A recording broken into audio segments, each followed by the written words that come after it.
Welcome to Natural Habitat Adventures Daily Dose of Nature. Today's presentation, Himalaya Unveiled Wildlife Culture and Conservation in Nepal and Bhutan, is brought to you by NatHab Expedition Leader Conan Dumenil. A little bit more about our presenter. Conan has been guiding nature trips across India, Nepal, and Bhutan since 2004 and has assisted television crews with documentaries for Discovery, Animal Planet, and Nat Geo. He's worked with conservation initiatives focusing on snakes and snakebite mitigation while collecting and documenting wildlife for research. As a skilled wildlife photographer who learned his craft on film, Conan specializes in capturing rare behavioral moments and dramatic lighting in the natural world. Thank you for being here today, Conan. Over to you. Thanks, Brooke, and it's great to be back. And hello to all our viewers who have joined us today. All right, I must. Thanks for joining again. And I was saying that I'm very lucky, I think, and I've lucked out on the past couple of episodes because I have been talking about the Himalayas, and it is one of my favorite places to go to and to talk about as well.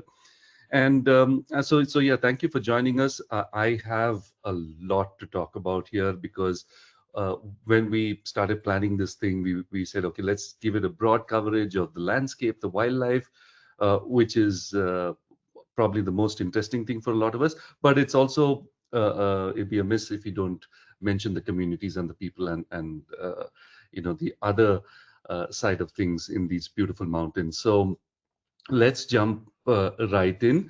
I always like to start off from a bird's eye view, and in this case, we're doing a mega bird's eye view. So going back in time, so yeah, the Himalayas are the youngest and the tallest mountain range in the world, and why this is important, know how it started, is to understand the diversity that we will talk about as we go along in this presentation. So it is formed, and the reason why it is the tallest is because it is the youngest range, and it was formed by the clashing of these two plates, the Eurasian and the Indian tectonic plates, which started about 70 odd million years ago, and then and about 10 million years ago was when the hit actually happened, and it continues to push each other uh, till today, which is why it is a region of some seismic activities. So if you're traveling in the region, you will see um, different layers to these mountains, and I've been actually I consider myself privileged to have traveled the almost the entire breadth of the mountains, and it is on my bucket list to do an end to end one of these days.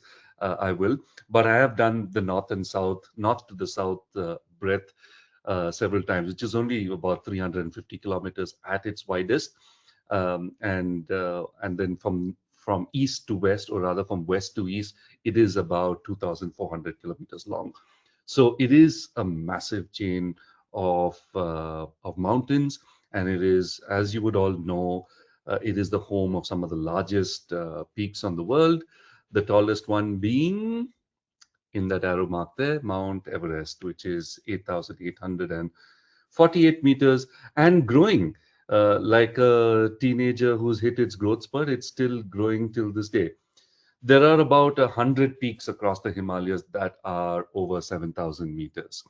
Now, geographically, all of these facts are, I mean, coming at you, but geographically, it is crucial because it is a major drainage basin for almost the whole of Asia. In fact, we have about three major river systems, and combined with, well, that flow into the subcontinent of India, and then, but as a total, about 10 major rivers that originate from this region and flow across through most of Asia.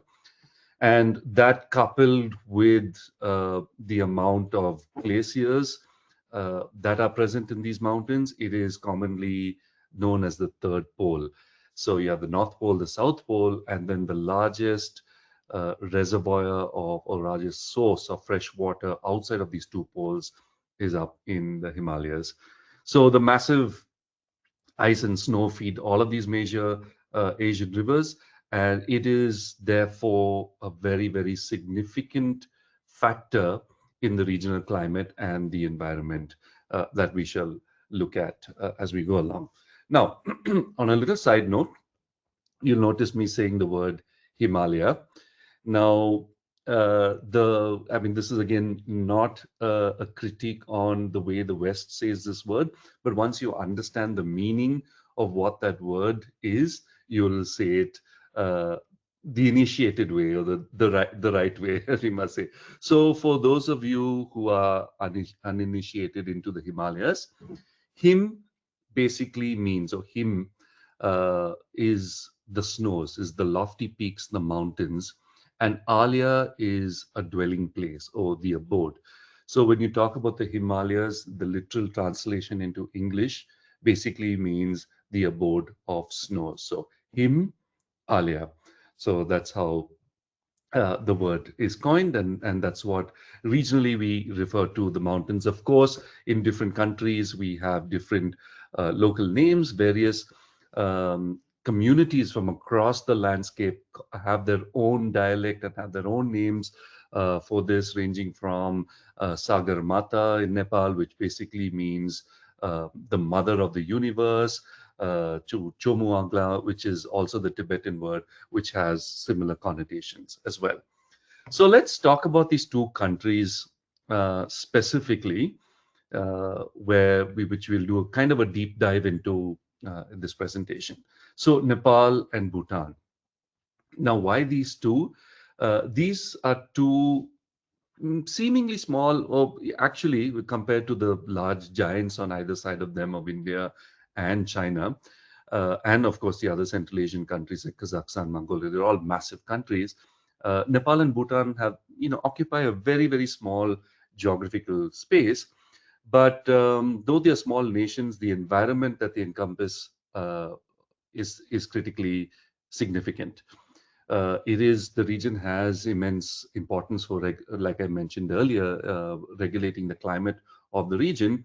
And to understand it from that perspective, one then you would then think that the environmental stability of this region is so vital for not only the diversity but also the human needs such as water resources, the livelihoods and economies of both these countries. So these two landlocked countries, tucked away, nestled in the Himalayas, have no access to the open seas around them, and are between two very, very large political neighbors of India and China. And this is also the setting for one of the most interesting trips, I think, that comes out of the NatHab brochure, a journey of 2 weeks between Nepal and Bhutan, where we do half of the trip in Nepal and half of it in Bhutan. My last webinar, I think, which I did about a couple of months ago, we covered a sort of a know before you go. So if you're interested in learning about these two countries, you can watch a multitude of webinars which are up there, done by me and a lot of my colleagues as well, and to understand what these trips to these two countries entail. Now, it is very easy to get a visual of just the lofty snow-capped peaks when you talk about the Himalayas, but there's actually many dimensions to them. And if you look at it from the perspective of habitat, you have several, about a dozen different kind of habitats that are present in here.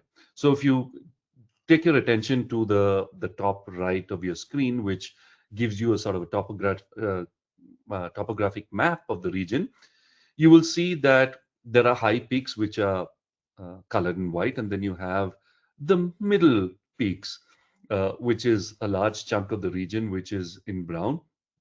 And then you also have this lush green or a very deep green, which is the plains. Now, we will talk interchangeably. So when we say Himalayas, we actually mean the entire system, and I'll be using this word interchangeably. But it is, when you're talking about the region, it is important to understand it from these three layers, in fact. So, well, layers, Himalayas, so something easy to remember. So there are Of course, a multitude of habitats, as you can see in the graphic and the pictures that we have down, ranging from high altitude desert to tropical rainforests in the southern reaches of this region. And the trip that goes to both these countries actually does very well in looking at a lot of the habitats. Nepal, we focus on exploring the Terai region, which is the riverine system at the foothills of the Himalayas. And in Bhutan, we go up into the middle elevation peaks, walking the foothills, doing some beautiful hikes, looking at some fantastic wildlife and birds, and experiencing the culture. So when you kind of put that into some visuals, these are much larger visuals for you to see. Um, this is the kind of variety of the landscape you can expect. So you've got rain shadow area, all the northern peaks, which are exposed, uh, well, practically to the vast steppes of Central Asia and the North Pole there. So much of the climatic conditions of the northern side or the higher reaches of the Himalayas mirror that of Mongolia and other parts of Central Asia. You have the middle or the foothills, as we would call it here, and then which has a more temperate and heavy, well, a lush environment thanks to the copious rainfall that you receive there. And then you also have the riverine plains. And as we've seen, there are so many rivers that originate in the Himalayas, either from glaciers or from springs, and flow down these foothills, which makes countries such as India, Nepal, Bangladesh such rich, fertile places for human activities such as agriculture as well, and it thrives in these countries. So, with the diversity of landscapes, there is also a vibrant mosaic of cultures. It's a rich tapestry of multi-ethnic groups and traditions. Now, one of the anthropological theories is that um, a lot of the cultural evolution happened because many of these people resorted to living in the valleys. The valleys, of course, were the most fertile, the most habitable when human settlement happened in the Himalayas. And valleys, being isolated historically from each other, developed its own uh, vibrant culture. And there's you would might think that across the landscape, there is so much commonality between people, but there's also so much diversity as well. And this, remind you, we are only going to talk about the central and eastern part of the Himalayas here. And if you go to the western side, you'll have people unrecognizable from each other, and they can't even communicate in the same language. And each of these valleys, if you kind of do a deep dive into them, has such a vibrant culture. Some festivals are not even shared between valleys because that's how things evolved over time. The key elements of influence have has been religion as well. Buddhism made a sweep across the Himalayas in the 8th century. Prior to Buddhism, Hinduism flourished in a lot of regions, especially in Nepal and India.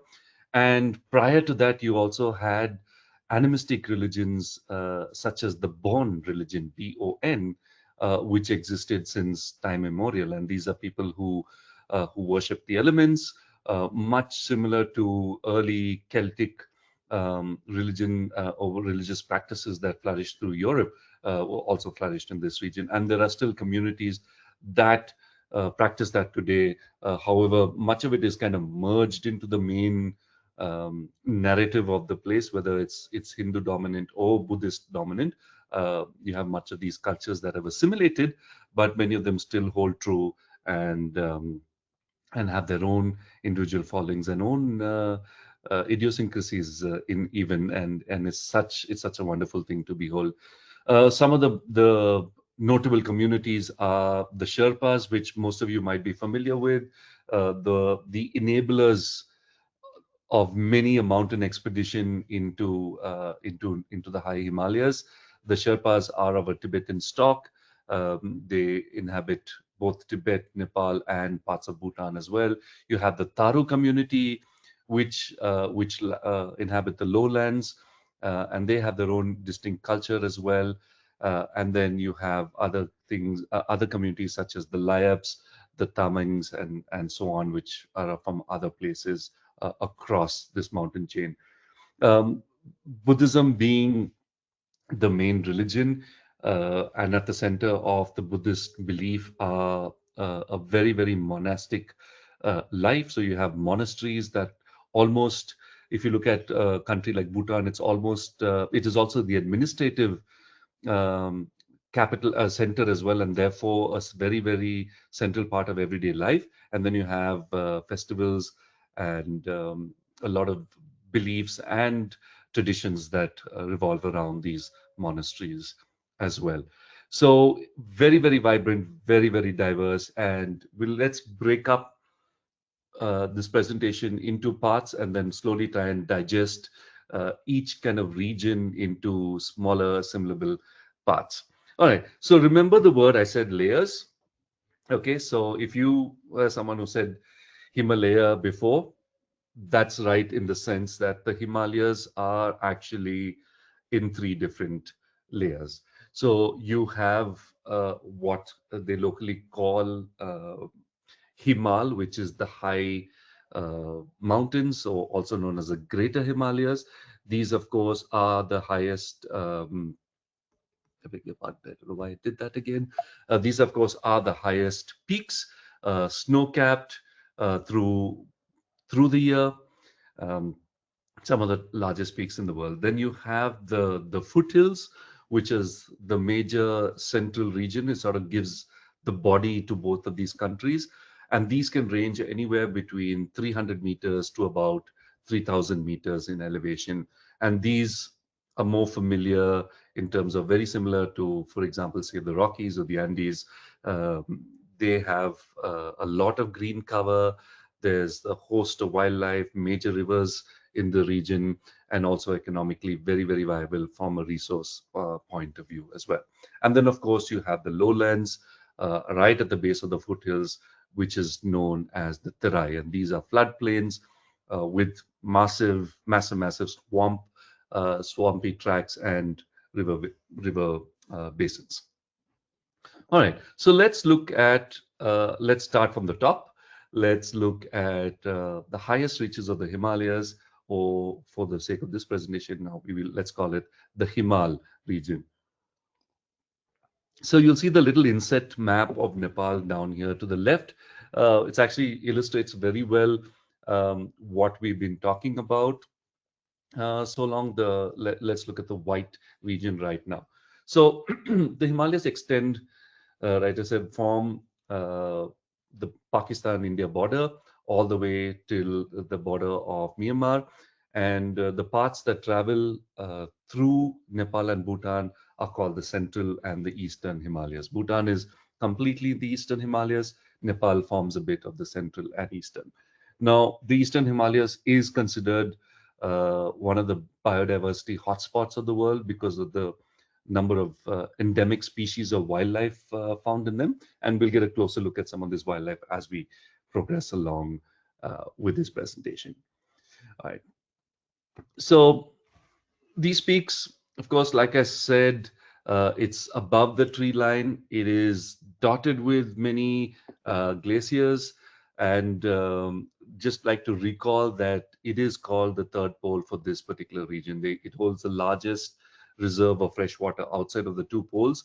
And all of the major rivers. So think about the Ganges, the Brahmaputra, the Mekong, all of them, the Indus, all of them originate from this region, and so therefore is very, very crucial for as a resource, and also for water security in the region. So the glaciers are under a lot of stresses. You may think that it's far removed away from human habitation. There's not a lot of human habitation in this region, save a few tribes and, of course, expeditioners who go up to this region. But effects that happen down in the plains does affect the glaciers. Not to cast tales of Paul and gloom, but for the past few years, at least in my own lifetime, you read ever so often of glacial outburst floods that happen, where there's an excess amount of rain, or due through massive melting of these glaciers, they break their banks, and all the glacial lakes break the banks and flow down, causing a wake of destruction as they progress down. And these are very, very exacerbated in countries such as India and Nepal because of the high population centers that exist in the mountains. Therefore, the destruction can be quite devastating. But it is a region of natural beauty as well, which is why it's all the more important to talk about it. And while it might seem stark and bleak, there is a lot of wildlife that inhabits. One of my favorite animals to see up here in the northern, or rather in the high altitude regions, is the Himalayan wolf. They Again, not much is known about the wolves, and they have a massive range. You actually have a lot more, a much better chance of seeing them in countries such as Tibet or Mongolia. But in certain regions of India and Nepal, you do see them. They roam around in huge packs. They have this huge, I mean, rather very thick coat during winter. They come in various pelages. My favorite from last season was seeing a black wolf, not from Nepal, but in on one of the India trips that we saw them up in the Himalayas. And they sort of, it's always entertaining to watch, and you can watch them through the scope as we do for hours as they take care of themselves. They go out on hunt, and also when they feed and so on. So yes, so certainly one of my favorite animals to see. All right, so the more cute and cuddly ones, we've got the mountain weasel that lives up there. It's a small predator. You often see them more in spring. Again, they have a slight color variation in their coat as well, depending on the season. And an animal which is not normally associated with this part of the world, but the brown bear as well. So this is a subspecies of the brown bear. We have this is Tibetianus, which is um, named after the region, and they are found on really, really high elevations above 3,000 meters. Plus, this picture is from a region in the northernmost part of India. So it is from the place, and Asia actually has a fair amount of bears, brown bear being one. You also have the sloth bear, the Asiatic or the Himalayan black bear, and the sun bear as well, which is found in more tropical regions. So lots of bears in Asia, though it's not the first animal that comes to mind when you talk about Asian wildlife. Chuka partridge, these are again birds that I think the Himalayan landscape um, is not complete without. You'll often see them scurrying around in fields. They're little gray blobs but when you see them close, they're actually quite stunning with the beautiful stripe patterns and the red feet and the beak. And of course, an icon of the coniferous forests in the high elevations is the red panda, also known as the fire fox in some region. It is good chances of seeing them on a walk in Bhutan, or on one of the trips that we do. We actively go out looking in a couple of places for them. They spend a lot of time up in the trees. They feast on bamboo, much like their larger cousins, but a little bit more cat-like in behavior. So when they're not eating, they're sleeping, and you have a good chance of seeing them at really high altitude, rainforest and bamboo sort of ecotones where they inhabit a lot. Um, Moving on, this gorgeous, absolutely stunning bird, the national bird of Nepal. It's called the monal. It's a pheasant. It just comes in a sort of array of eclectic, iridescent colors. And to see them against a backdrop of snow is just absolutely stunning as well. The males put on a display. This is a male, of course. The females are much duller colored. The males put on a great display during courtship, where there's a lot of fanning of the tails and flying and flapping and so on, and that's something to be witnessed. And of course, you can't talk about the snows without mentioning the snow leopard. I think the one animal that kind of is iconic with the landscape is this animal. So the wide distribution, it's probably the most widely distributed cat across the world. They're found across most of Central Asia. Um, and in the subcontinent, they inhabit the higher reaches. They, of course, are completely adapted to harsh weather and the high altitude. Everything from their breathing apparatus to the tail apparatus is all suited for the life in the high mountains. Very, very efficient and the efficient and the apex predator of the region. There has been snow leopards do in some places come into interact with humans. Often there are herds of sheep being lifted by snow leopards, but and there was some persecution of them in the region, especially also not just from revenge killing, but also hunted for their fur. This conservation success uh, was promoted by Nepal initially, where they started studying the snow leopard populations in the country. Uh, that has extended to studies in Bhutan and India as well.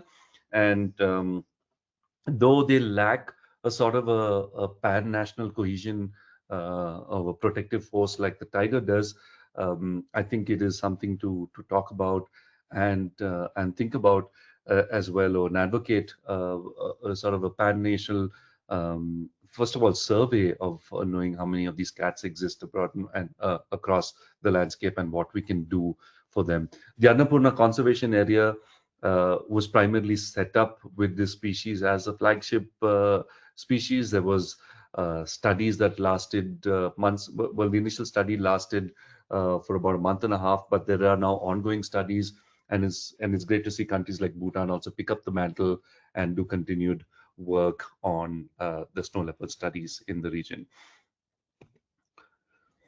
Um, Talking about the people in the region, I mentioned the word Sherpa before. They have a long and storied tradition or association with mountaineering. Many of them, I mean, of course, they are from the region and have certain adaptations to thrive in this harsh environment, but not a single expedition, excuse me, I think can give its credit without a Sherpa being present there. So everything is, it's amazing what they do, helping people up and sometimes multiple times in a day. And mountaineering would not be the same if it wasn't for the Sherpas in Nepal and Tibet. There are other communities that live up in these high regions as well. Um, Across the Himalayas, again, just to give you some perspective, um, you have the high peaks, but there's also a plateau-like region that is contiguous to the Tibetan plateau. So you do have high altitude plains, which are above, 3.5 to 4,000 meters, and these in summer can be very, very rich pastoral land. Therefore, I beg your pardon, there are many nomadic and semi-nomadic herding communities that live in this region. The Layaps are one of them, as you can see in the inset picture, and then you have many pastoral communities that sort of migrate between. They used to migrate between borders as well, but now it's more of a localized migration from winterlands to summerlands as they go about. Again. Nothing much of their lives have changed since then. They still follow the same livelihoods, traditions, clothings. I think the only thing that may be different now is that there's an odd utility vehicle or an odd cell phone that you might spot in someone's hand, but otherwise life hasn't changed for most of them. And if you're lucky enough, like myself, to get invited uh, for a drink, it's usually uh, straight out of the udder, goats or yaks milk that they feed you, and yeah, it's quite something, I must say. All right, excuse me. Moving down in some elevation, we get down to the foothills. Now, the foothills I think is a word that is it does not do it justice. Yes, they are much lower in elevation, but they can get to about 3,000 meters in height as well. So, but they, like I said, it's the second layer, and um, occupies a bulk of the landscape that we see across both these countries. The Shivalik Hills is one word that they're called in sort of the central part of the range, and the Black Mountains, as they call them, in the eastern part of the range. This area, as you see, lives in the shadow of uh, the snow peaks, but is a very, very important ecotone or ecological region. It has evergreen coniferous trees. There are broadleaf evergreen forests, and as you get lower down in elevation, there's also riverine forest. Now, this area plays a very, very important factor, and the reason why it's so lush is because of the influence it has on the monsoon. So the monsoon is a yearly occurrence that, if not for it, uh, most of the subcontinent of India, Nepal, Sri Lanka, all of these would be dry, desolate landscapes. But because of the monsoon, so these are the westerly winds that blow off from the south, that is from the Indian Ocean. These were the winds that early trade routes were formed on. So the moisture-laden winds that blow off the Indian Ocean from the southeast coast of Africa up the west coast of India, and then the impact on the Himalayas. And when it does, you've got these low clouds uh, that bring, once it hits the high peaks, it brings down rain to all of these foothills and much of the continent south of the Himalayas. So you got this warm, moist air colliding, making this region south of it very, very fertile. And then very little gets over the Himalayas. So the region north of the Himalayas has less than about 50 centimeters of rain, whereas the region south of it can vary almost up to 400, and in some places, much, much more uh, rain at all. So and in the winter, this role is reversed. They blow back down south again. So India gets two monsoons, so much of in so much Bangladesh and Sri Lanka as well.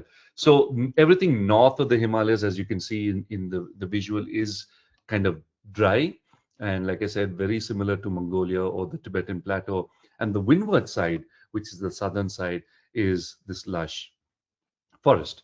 And with these lush forests, you have a bunch of wildlife that we shall take a look at right now.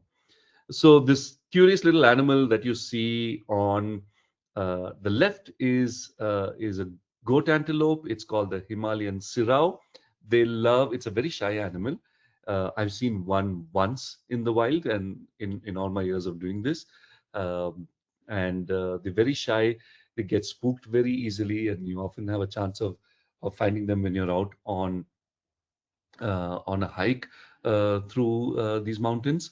They have these tiny little horns and kind of a more donkey-like appearance. And then a large fruit-eating bird that inhabits is the great hornbill. And truly, if you're out in the foothills of the Himalayas, you'll often hear these birds more than you see them. They have this raucous, loud call, and they're about a meter plus, so that about 3 feet when they sit and a bigger wingspan. And they're such an important um, propagator of forests because they eat fruits and with their droppings as they fly across, spreads across the mountain chain. The Kalich pheasant is this beautiful looking pheasant that you often see scurrying in the undergrowth. If you come on the Nepal Bhutan trip, the last hotel that we stayed, the last resort that we stay in at Paro, has these lovely grounds, and you'll see 4 or 5 of these pheasants roaming around like it was their home. Of course, it's their home, like, and not bothered by humans at all. Beautiful, beautiful bird. And another animal which I like to describe as sort of, liquid in motion is the yellow-throated martin. It's a small carnivore. They feed on birds, rodents, and can take down some bigger prey if they hunt in pairs.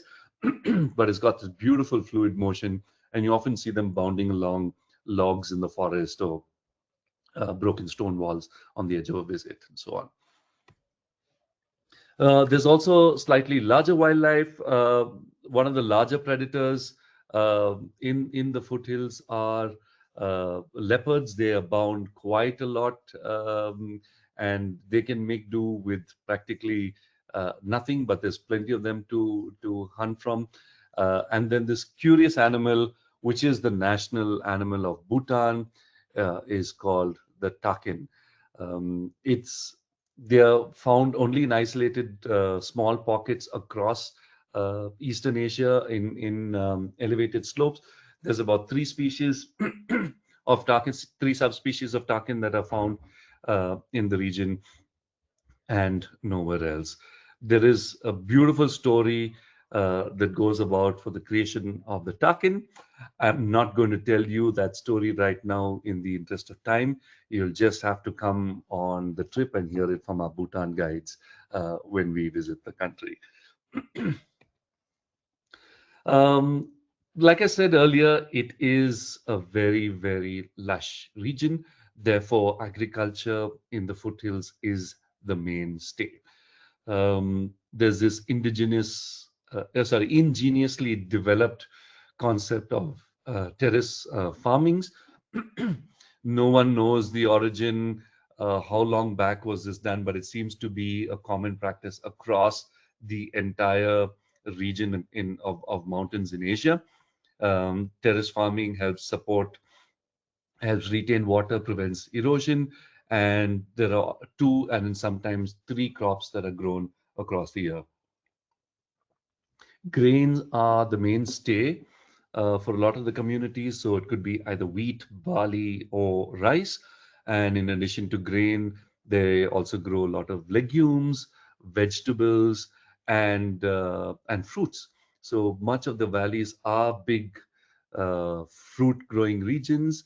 And with the introduction of global trade, uh, actually back in the time, from the Silk Road times, there's been an introduction of several fruits. So you'll have everything from apples, peaches, apricots, oranges, plums, all of these things that grow. Kiwi now is a big thing that grows in this region. Bhutan is one of the major industries is canned fruit. So they harvest these fruits, they preserve it, they sell pulp fruit. One of my earliest memories as a child, the first time I ever tasted cherries was in a can that came all the way from Bhutan, which we picked up at a supermarket in southern India. So, and since then, I think I've been fascinated with that country. They do lots of preserves and so on. Fruit wine is a big thing, is a part of their vibrant culture in Bhutan. So, like I said, even though there's a lot of diversity, a lot of commonalities between the communities that live there, there's also, I beg your pardon, a lot of diversity as well. Bhutan is easily distinguishable from the attire that they wear. I know I don't have a full scale image in here somewhere, but you could see in the inset, they wear sort of a gown like thing, and very few. It's actually very, very comfortable both in summer and winter. And at the center of their tradition are these monasteries called dzongs, Dzong, which is not only the religious center but is also the administrative and cultural center as well. We visit a lot of dzongs when we go on our trips there, and if you're lucky enough, if our visit coincides with the festival, you'll see this culture come alive. Buddhism is the mainstay in Bhutan and across most of the Himalayas. In fact, if you were to pick one kind of a generic thread that runs through the Himalayas from west to east, it is the Buddhist philosophy. It was propagated by Guru Rinpoche, which was the main one of the main pillars of Buddhism in the region. He came from Afghanistan, um, studied in Tibet, and then traveled across the breadth of the Himalayas, taking his form of Buddhism across. Um, and has since become, sort of like I said, the common thread. Monastic life is very, very popular. It is an active choice. Earlier families used to send at least one member of the family to be a monk or a nun. Today, it is a choice, of course, it's not compulsory. There is a lot of support given by the community and the monastic body for people, and monks and nuns also get a formal education apart from the religious education uh, they undertake in the monastery. Many of the traditions, like I mentioned earlier, there were some pre-existing traditions that have amalgamated into the Buddhist narrative. Many of them have symbolisms. They have a history and a legend behind them as well, uh, and each of them are the form. The stories itself are as colorful as the form as well. Mask dancing is one thing that is common across, and you'll see monks adorn colorful costumes and wear these masks, and it could be anything from dispersing dispensing of evil, and also promoting goodwill amongst people, to praying for a good harvest or so on. So there's various symbolisms to the dances and rituals found. Some of these monasteries, as you would see in the idols in the backdrop here and the paintings behind them, it is an art form in itself. And to study them, it's actually very, very eclectic and esoteric, and with such deep meaning behind them. Most of them were done uh, under candlelight, because these monasteries and most of the painting rooms are very, very small and dark, and done with vegetable dyes and nothing but a broomstick to paint it with. So there's a beautiful tradition, a storied tradition, which you have to come and see for yourself. All right. Moving down now to our final region, the floodplains, the Terai. Now, you may ask me, okay, this is technically not a mountain, but like I said, it would be a miss if we do not mention the floodplains, because it is a result of the mountains that you see. This is an image taken by a colleague a few years ago. This is from Chitwan National Park, the national park that we visit to do our safaris when we go on the Nepal trip. But this actually illustrates the three different layers that we talk about, and that's why I have it up in here. So you've got the floodplains in front of you, you've got the middle Himalayas, and then you've got the greater Himalayas at the back. And it is actually a very, very rich ecosystem comprising of grasslands, sal forest, which is an evergreen for tree, a dominant tree of the region. You've got riverine forests and a mixed area of grassland and forest regions, which of course are prone to seasonal change depending on the flooding of the river. So while it may seem as just one system, it does have a diversity and a nice mosaic there as well. The dapple light coming through a forest early morning or late evening, um, as you would see it, and of course some of the tallest trees, because of the rich, fertile landscape that you have there. And this landscape is abundant in wildlife. Some of the giants that we know from the region, such as the one-horned rhino, the truly iconic, um, actually may not be the truly iconic. I think it's a shared position between two giants of the grassland. The rhino is one of them. Amazing conservation success story, from a few hundred at the turn of the 19th century to close to 3,000 now across two countries, India and Nepal. Nepal has the unique distinction of attaining zero poaching of rhinos for several years now, and this is through a national effort. It was actually when Nepal was still a monarchy, it had the royal seal, and there was a task force set up, and apart from a national level, also the work of various conservation agencies, most notably WWF and so on, and now several local conservation agencies that have contributed to the success of this animal in the region. The big boy is the elephant. Again, grasslands. The Asian elephant does love the grasslands.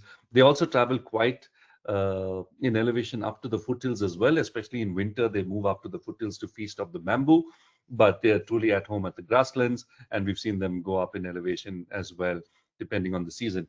Um, Smaller than the African elephant, few morphological differences, but genetically very varied between the two.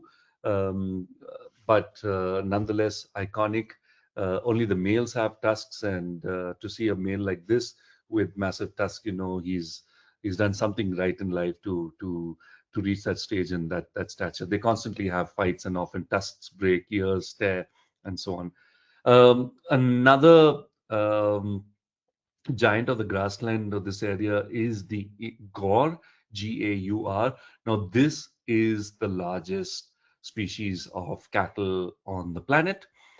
We have several species of wild cattle, most notably your American bison or the musk ox, but the gaur towers above them. It stands about, this is a female.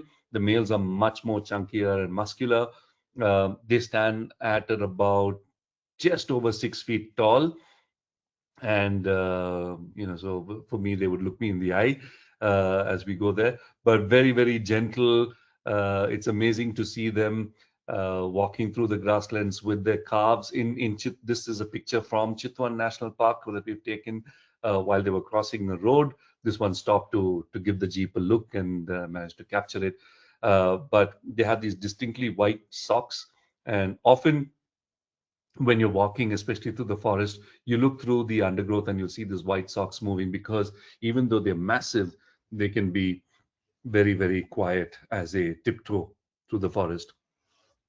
Other herbivores in the region, the beautiful ones, the deer. So we have several species of deer. The three most notable ones that we stand on these trips to view are the chital or the spotted deer. You have the hog deer, which is smaller and very hog-like appearance with the rounded nose and the rounded back ends of them. And then you have the muntjac, which is the size of a dog, really, of a mid-sized dog, and they have a very loud barking call that they emit when they are alarmed, and it sounds like a dog's bark, and a single bark through them. And using um, this sort of information relayed through the forest, that's how we track predators. There are other species such as the sambar deer, which is the largest deer in Asia, and then you also have the swamp deer, which is found in some regions, that is sort of between a sambar and a spotted deer. So totally five species of deer and one species of antelope, the black buck, that is found in the Terai region. Now, again, these two, in my opinion, are iconic. More so the one on the right, which is the gharial. Now, this is endemic through the Gangetic River system. It's a fish-eating crocodile. They're much larger than the freshwater crocodile you see on the left. Freshwater crocodile, very alligator-like appearance, though there are some differences. These two are taken from the banks of Chitwan National Park as we go, and they're happily camping out on the banks without a care in the world, and they allow you to drift past them in the boat without worrying so much. The gharial, again, from a few hundred in the wild, has made a comeback. It's been a wonderful conservation story. Um, they are particularly vulnerable to habitat loss because they need large sandy banks to lay their eggs. Now, I can take a whole webinar on the gharial, but I know we're getting close to that time. But I just want to bring your attention that there are projects across that support um, the breeding and the reintroduction of gharial. Um, Check them out. Turtle Survival Alliance is one of them. Check them out. This is a species that desperately needs our intervention because one of the biggest conflicts where human interest versus animal interest collide does affect the species directly. Moving on to other mammals that we see, the sloth bear. This is the Balu of Jungle Book. A bit ungainly when they move around, and also a bit funny because you don't expect to see a black furry mammal when you're driving around in the warm Terai. But there they are. They're completely at home. They feed almost entirely on termites, but will take a lot of fruit as well. They have a specially developed snout to go sniffing around the ground, and these massive claws, if you can see in the image there, to rip open termite mounds and uh, rotting logs of wood to eat all the grubs and the termite. And they miss their two front teeth. They didn't get that for Christmas. So, but the missing two front teeth is used to siphon out or suck out termites from little mounds there.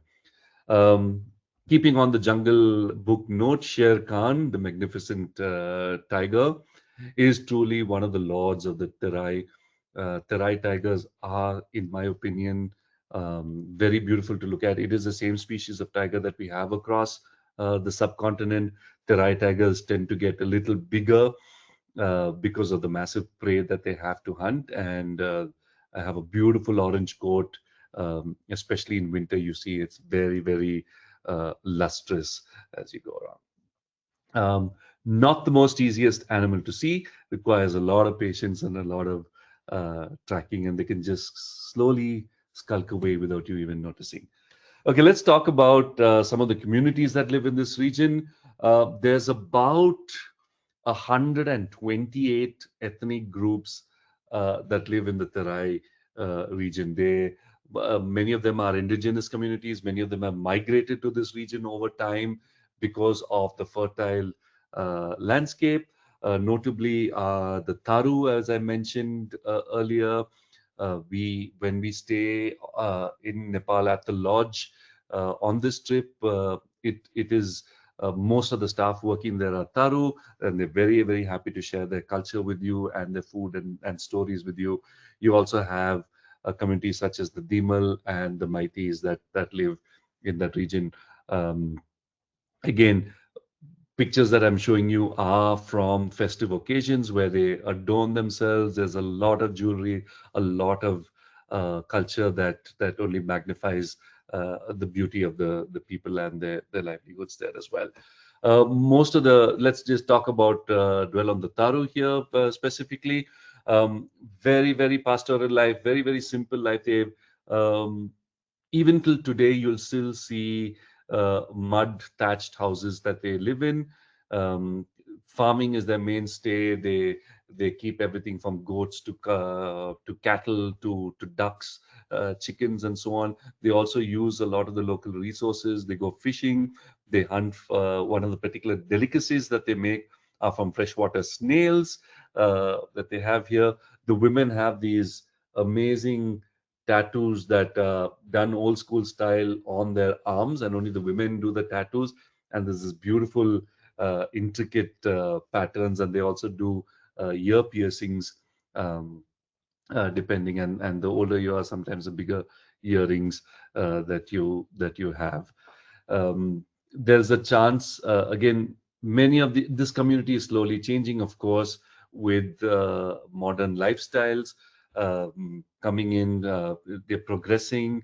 A lot of the Tara community also leave Nepal and go and work outside, so money comes back in, which is good. It uplifts the livelihood, but few of them still choose to stay in a sort of traditional dwelling still today. But actually, houses like this are hard to come by, and you don't see a lot of them anymore. So the Terai is like I said, because of uh, its fertility, is also one of the densest places on the planet. And the reason why I'm talking about this now is, we've spoken about landscapes and the change humans effect on it, and the most notable or the immediate thing you see is with the interaction with the wildlife.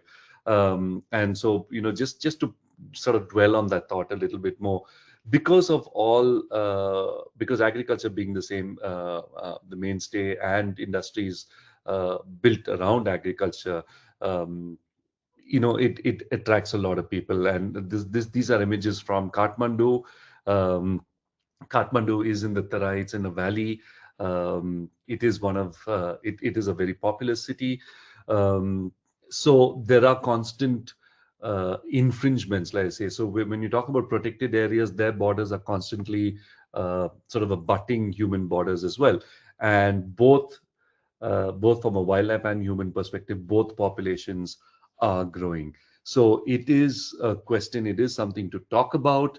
The interactions between human and wildlife, especially when both have growing populations, most often the interactions do not end peacefully. But on a more positive note, one of the major conservation successes, which is continuing till today, started a few years ago, is the Terai Arc landscape.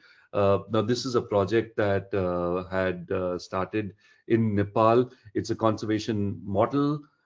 Project Tiger was initiated in India, and that was followed by Project Elephant, Project Rhino, which you keep a flagship species um, at the center of your conservation model, and therefore um, by that extent conserve the greater area as well.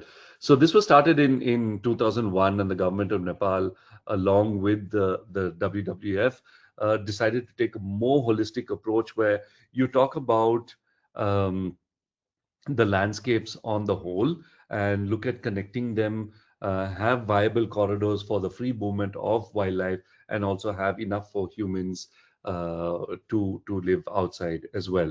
So this is a more broader umbrella perspective. They're looking at greening up some of the areas, connecting some of the protected areas, creating new protected areas, and at the same time ensuring the livelihood of millions of people that inhabit this region. So again, speaking of boundaries, like I was mentioning, even in on the wildlife perspective, a lot of the boundaries are getting smudged. We've seen, because of climate change, many animals like the snow leopards from the high altitude have been recorded to move much lower down to levels that they've not seen before. And we've seen animals that live in a lower elevation move higher up because of either human pressure or in the search of prey. So tigers, leopards, all moving up, and this has become a constant. It used to be a rare story, but now ever so often you'll see this report or an image in the news about animals seeing beyond. Elephants are moving up from the swamplands into foothills as well. So again, just going back to our conversation about the region and how important it is. It is home, yes, to a lot of people, and human interest does take precedence.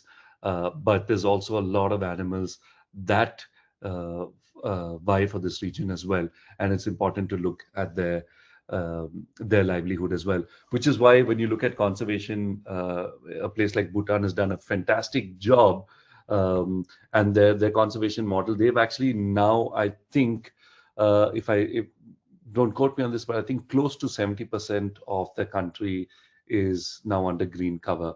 So they took wildlife corridors to a much better working model, and again, through royal degree, through actually persistence of the ones in charge, it has now become a model to showcase to the entire world. So wildlife corridors, as you would know, facilitate the easy movement of wildlife across the landscape. And so corridors need to be created, which allows animals to pass, thereby having a viable and thriving population. Now, as a result of all of these corridors that were created, um, Bhutan has now a vast tract of woodlands, and these woodlands absorb more carbon dioxide than the country produces. So it is not a highly industrialized country. So it has that for its merit. And now it's got these vast carbon sinks that absorb more than it outputs. So therefore, so Bhutan's the only country, I think, or right now, the only country in the world that is a carbon negative country. If it's not the only country, I think it's in the company of very, very few. And this so much is enshrined in their national charter across. So it's so as a lesson, I think to kind of end this presentation on that note, it's a beautiful lesson to take away for all of us is that um, we're constantly just jostling for space with our neighbors, be it humans or wildlife. And when you look at something like a country like what Bhutan has done, it preceded. I mean, it put in front. It put as its priority. It said that um, going green, to put it in very simple terms, was a way. They prioritize environmental concerns over other concerns. More than anything else, more than industrialization, more than getting a high revenue model. So that's why they coined the term the gross national happiness. And when you look at it, sustainability and conservation is at the core of it all. I would encourage all of you to read about that gross national happiness philosophy. You find some information on the web, read about it, and I think it just warms all our hearts. And I think in times like these where there's a lot of crazy stuff happening around the world, it's lovely to have a heartwarming story in what Bhutan has done for conservation. So with that, I will end the presentation and hand it over to Brooke. Um, and I'd like to hear from you if you have any questions. I'm happy to answer them, or any comments from you. I would love to hear them. So over to you, Brooke. Thank you very much. Oh, thank you, Conan. I just adore your presentations, and I've even been to Nepal, and you make me want to go back immediately. Oh, there's so much of the country I didn't get to see. But yes, thank you so much for that presentation. We are beyond the time here, so I'm just going to ask a very few questions. And if we don't get to your questions, everyone, please go ahead and email me at webinars@nathab.com, and I will forward your question over to Conan to make sure that you get your burning questions answered. But this is a really good one to discuss. Could you talk about the different plants at the altitudes? Because you just went through so many different ecotones. So could you talk about the various plants at each altitude and in particular orchids? This guest is interested about orchids. Could you speak a little bit more about that? Okay, great. Yes, sorry, I know there was a lot to cover, and I think I probably should do a webinar just on plants. There is, of course, you have the entire spectrum across, right? And so just starting with the high altitude regions, a lot of the vegetation that you see are grasses, and these are fantastic. They have fantastic cycles because they can go dormant through most of winter and through most of the season, and then spring to life in summer. So it's sort of like hibernation for animals. You have this dormancy for grasses, and then most of the high altitude vegetation are shrub like, and they're very, very hardy shrubs. Much of them is indigenous to the region as well. Some things, as you go lower in elevation, some things that you'll be more familiar with are species such as oak. There's I think about 60 odd varieties of oak. And we'll see several of them in Bhutan. Much of them are indigenous. Kericus is the botanical name for the genus. You also have other more familiar coniferous or evergreen plants such as alder. You have birch, you have fir. There's three species of pine. And then when you move lower down in the elevation, I think the most iconic tree is the sal tree. The sal is pretty similar to, the leaves are pretty similar to this background that we have here. It's broadleaf, it's an evergreen tree, it's a massive hardwood tree. In fact, it was used for railway sleepers and shipbuilding during the wars. And some of the railway sleepers exist till today, hundreds of years on. So really, really important source of wood, hardwood from the region. You also have various kinds of fruiting trees such as jamun, which is the Indian blackberry, jackfruit, and all of these things that grow there. So across, and yeah, don't get me started on wildflowers. I think there's what 700 or 800 species of wildflowers found across the Himalayas, and I think about equal number of orchids as well. The Eastern Himalayas um, really are, I think, one of the biggest concentrations of orchid diversities. I don't know compared to probably Central America, maybe, but it does have so many species of orchids. Oh, and I forgot the rhododendrons. That is a sight to behold if you come to this region within between the months of March to May. You will see the rhododendrons and flowers, white, purple, blue, pink, red. Right. I mean, I know in Northern America you used to sing rhododendron as garden shrubs, but these are massive trees in the Himalayas that we're talking about. So yeah, so that's it. There's a lot there. I think that's prompted me. I think I might do one on just trees the next time, Brooke. Oh, we're all always game for a good botany lesson.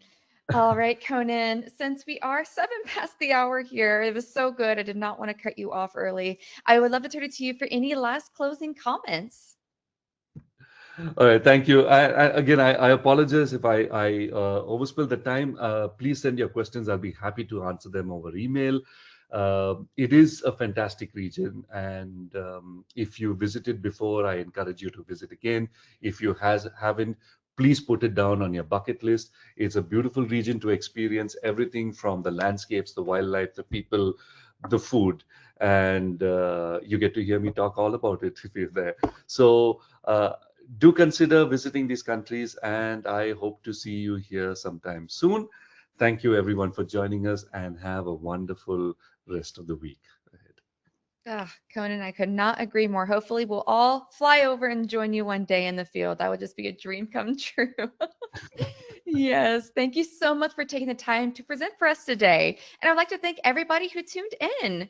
If you're interested in information on how you can travel with NatHab, give us a call at 800-543-8917 or send us an email at info@nathab.com. Our adventure specialists are more than happy to help you. Join us tomorrow for our next daily dose of nature. You can check out this week's lineup, including registration links, on our website at nathab.com/webinars. We did record today's presentation, and the replay will be available on our website soon. With that, I will conclude the webinar. Goodbye, everybody. Goodbye.